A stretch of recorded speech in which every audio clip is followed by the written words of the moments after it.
आणि खरं तर जो गणपती बाप्पा तुमचं माझं किंबहुना आपल्या सगळ्यांचंच रक्षण करतो त्याला कधीच आवडणार नाही की त्याच्यामुळे एखाद्या व्यक्तीचा किंवा एखाद्या प्राण्याचा जीव हा धोक्यात घातला जावा। आणि याच विषयाच्या अनुषंगानं आज रात्री 9:30 वाजता माझा विशेष पाहायला विसरू नका। उद्या अनंत चतुर्दशीचा दिवस आहे। राज्यभरातल्या सगळ्या चौपाट्यांवरती आणि जिथे जिथे विसर्जन होतं त्या ठिकाणी मोठी गर्दी होणार आहे आणि याच अनुषंगानं विचार करता प्रशासन चांगलं सज्ज झालंय गणपतीला निरोप देण्यासाठी।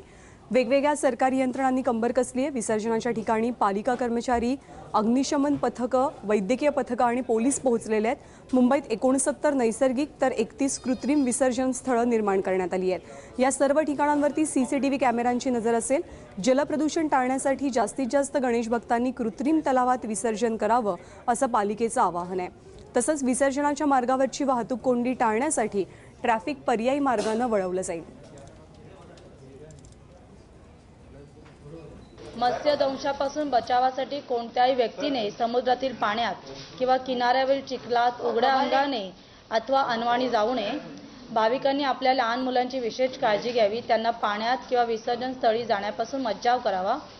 मत्स्यदंश झालेल्या भाविकांनी घाबरून न जाता महानगरपालिकेच्या समुद्र किनाऱ्यावरील प्रथमोपचार केंद्रात जाऊन विनामूल्य वैद्यकीय सेवा प्राप्त करावी।